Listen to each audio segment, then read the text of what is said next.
Muy buenos días, queridos alumnos del cuarto año de secundaria, tanto para A como el B.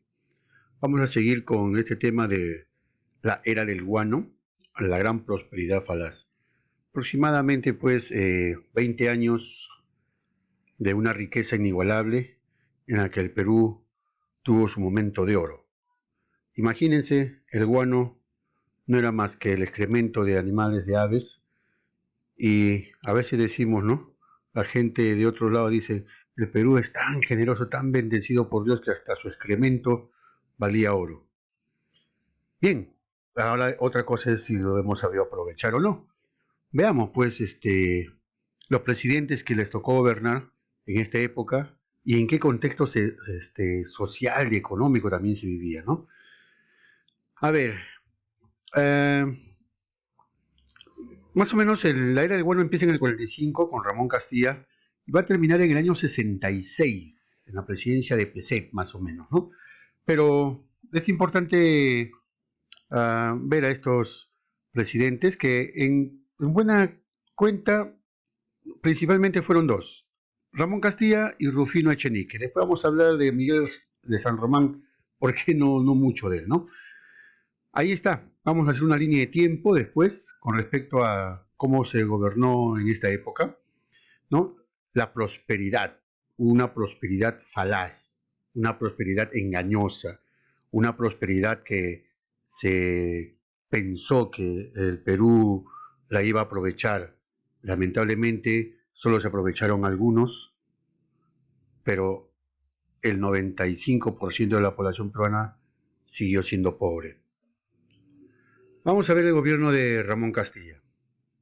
Él nació en Tarapacá, actual Chile, ¿no? Pero recordemos que en esa época era territorio peruano y él se sentía bien peruano.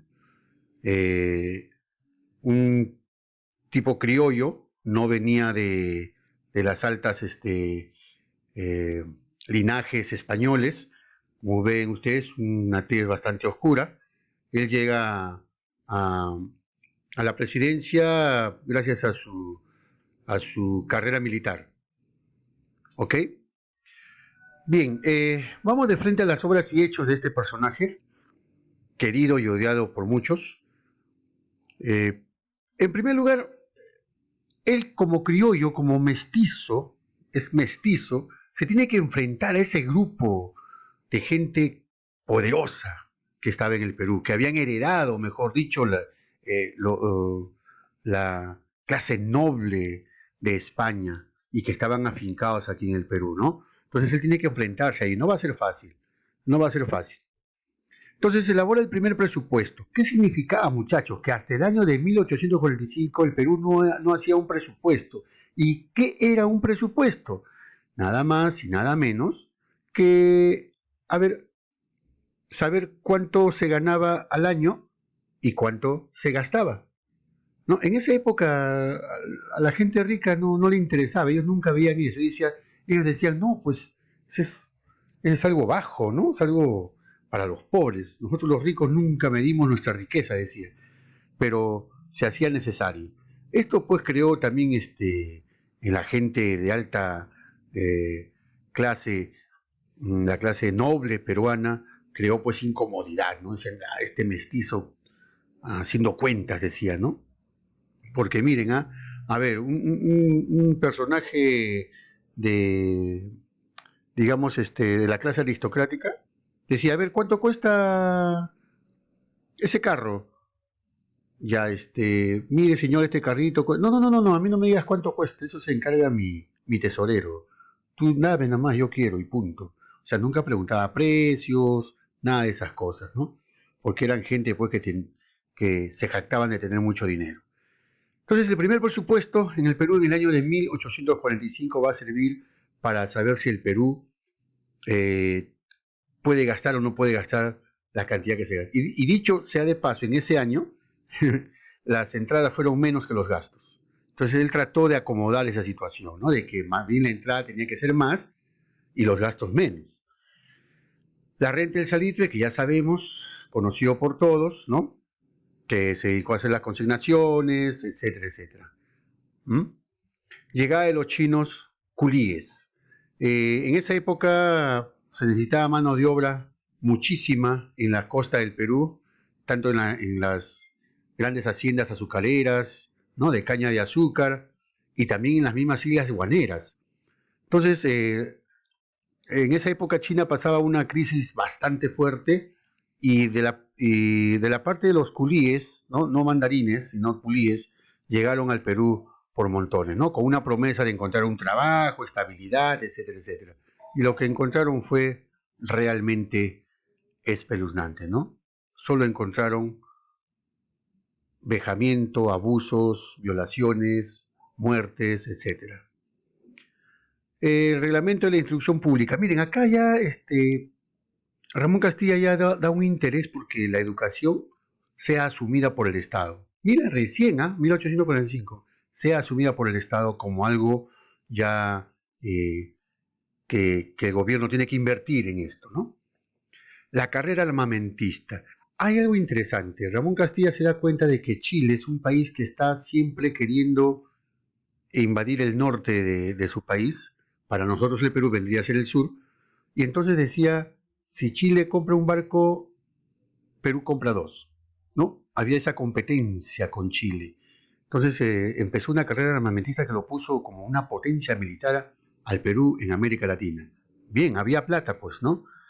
Eh, Era una política americanista. ¿Qué significaba esto? Que defendía los intereses de América, ya que cuando se descubre el guano y su riqueza, todos los países potencia llegaban a América a saquear todas las islas, ¿no? Y se dedicó a la modernización de Lima. Bien, como ustedes pueden observar, son hechos que van a suceder en este gobierno de Ramón Castilla. Pasamos ahora a Rufino Echenique. Se dedicó a construir los ferrocarriles, tanto de Arica a Tacna. Ya les expliqué a ustedes en una ocasión que la construcción de ferrocarriles, su objetivo no era mucho para servir al pueblo, sino era para servir a las grandes empresas. Primero, en este caso, era para transportar el salitre, ¿no? Desde Arica, el desierto de Arica, hasta Tacna, ¿no? O de Tacna hacia Arica. Entonces, la movilidad era importante, entonces se construyen ferrocarriles. No para el pueblo, sino el objetivo era para llevar las mercaderías de los grandes empresarios. Aquí sí, algo interesante, protegió la navegación en el Amazonas, ya que, a ver, interesante esto, pero ¿a costa de qué? Ustedes saben que el Amazonas nace en el Perú, pero no muere en el Perú, muere en el Océano Atlántico y atraviesa todo Amazonas es un 60% brasileño. Pero para que los buques peruanos naveguen por todo el Amazonas y salgan al Atlántico sin que los restrinjan, sin que les prohíban, firmó un convenio, ¿no? Vamos a ver ahorita este convenio. Ahí está.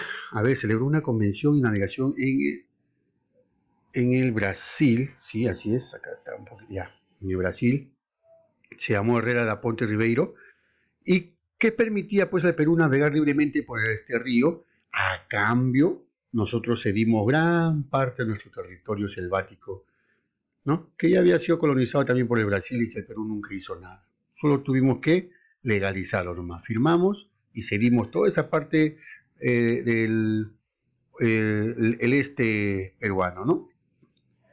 Llegaron luego inmigrantes alemanes que fueron a colonizar la región de Posuso, recuerden, en la región de Junín, en la selva alta, ¿sí? Se pensaba de que si se traía gente de Europa, iban pues a mejorar la raza peruana, ¿no? Era una creencia bastante marginal, una creencia en verdad, no se creía mucho en el espíritu peruano, ¿no?